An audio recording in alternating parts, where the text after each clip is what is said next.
Joining us now to talk about the Comey insubordination and the blatant political bias that escaped at least the Inspector General and his conclusions, Congressman Jim Jordan. He serves as a member of the House Judiciary Committee and Oversight Committees. He's also the co-founder of the influential House Freedom Caucus. Congressman, good to have you with us. Good to be with you. First, your reaction to the conclusions here. Yeah, Director Wray is just not accurate, because in the report itself it says we do not have confidence that Strzok's decision was free from bias. What are they referring to? They're referring to Peter Strzok at the end of the Clinton investigation saying let's focus on Russia and not looking at Anthony Weiner's laptop and stuff that relates to the Clinton investigation. And why is that important, Lou? Because the one text message that was so explosive in this report is the one where Peter Strzok says, "We'll stop President Trump from being president. We'll stop him." That to me is amazing. So that's the context, and understand that. So for Director Wray to say that there was this was free from bias, that is just not accurate. Mr. Horowitz himself said we do not have confidence that Strzok's decision was free from bias. In other words, that's like saying this guy had an agenda, and it's obvious to anyone who looks at this in the right way. Do you think the Inspector General looked at any of this in the right way? Because I think that his conclusions are non sequiturs. I mean, he writes this report in much the same way James Comey announced the predicate for his conclusion in terms of prosecuting Hillary Clinton. It sounded like he was going to charge her and then suddenly said, no charges. No, I think it's a thorough report, but I think he lets the facts speak for themselves. For example, this text message, "We'll stop it. We'll stop President Trump from being president."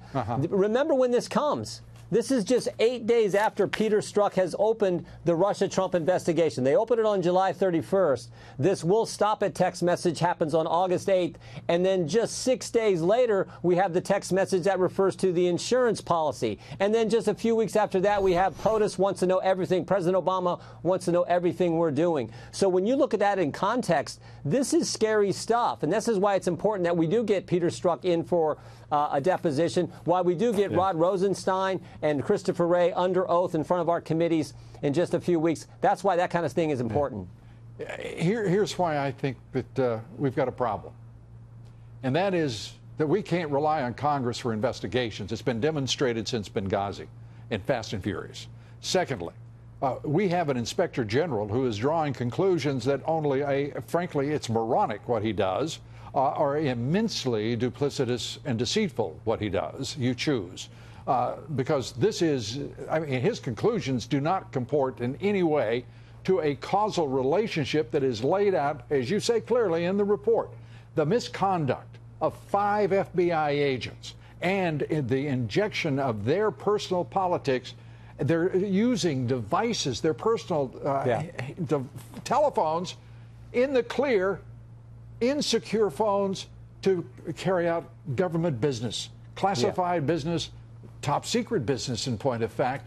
They were doing exactly what their so-called mid-year investigation, they didn't have the guts to call it what it was. It was the Hillary Clinton email investigation. They would then drop that and use the subterfuge mid-year, being cute and quaint. It's not funny to me. It is disgusting and appalling. No, and I think one of the big takeaways, Lou, is the exact same people who ran the Clinton investigation, who had a bias in favor of Clinton, who did all these things that are not the typical practice when you're doing an investigation, those same people took over and ran the Russian investigation. And we learned of a new person in the report, FBI lawyer number 2.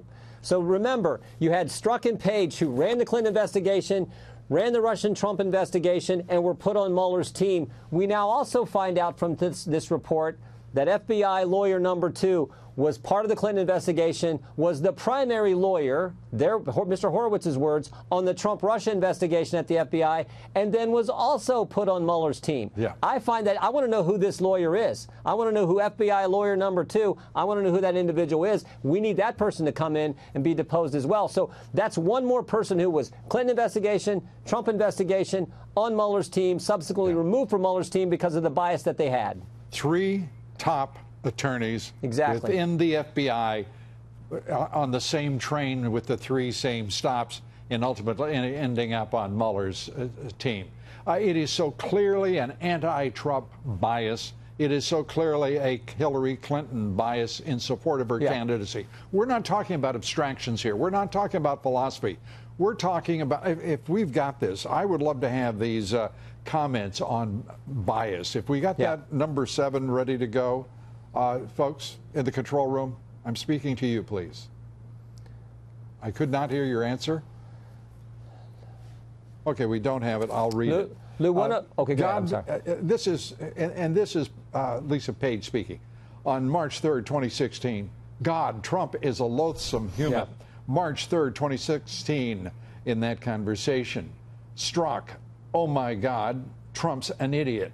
March 3rd, in that conversation, he's awful. August 15, again, 2016, Strzok, I want to believe the path you threw out for consideration in Andy's office, that there's no way he gets elected.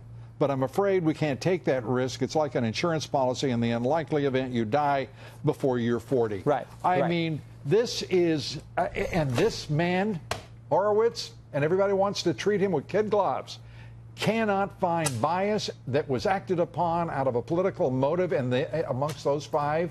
My God, Congressman, what are we to do next? But Lou, remember this as well.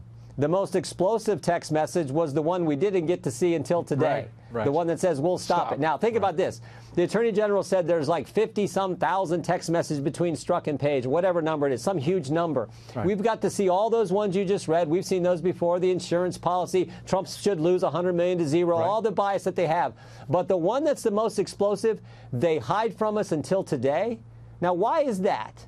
Why didn't we have this beforehand? That's another question I have for Mr. Rosenstein. Why didn't we see this earlier, like all those text messages you just read? The most explosive one that comes 8 days after Peter Strzok opened a counterintelligence investigation into the President of the United States. Think about that. And 6 days before the insurance policy text message. So that's the sequence, and I think that's important and certainly worthy of some questions for Mr. Rosenstein in a few weeks when he's in front of our committee. I think it's worthy of a number of other things, too. Yeah, maybe. And one of them is the President of the United States now interceding and ordering absolute transparency from Rod Rosenstein is leading a deep state cover-up. It is a partisan witch hunt. He is attacking a sitting president of the United States. The political motivation of the FBI and the Justice Department are absolutely conclusive, and I don't give a damn what this Inspector General, so-called, wants to call this report. It is nothing more than a cover-up. Ron DeSantis, Mark Meadows, and I sent a letter to the president 3 weeks ago asking the president to do just that. Give Congress the information we're entitled to get as a separate and equal branch of government to get answers for you, everyone else in the press, and most importantly, the American people. I hope the president does that. Declassify stuff, get us the information so we can get all the answers. We don't have to wait for the FBI when they decide to show us the "we'll stop it" text message. Give us all the information we're entitled to get. I'm all for that, and that's why we sent the letter a few weeks ago.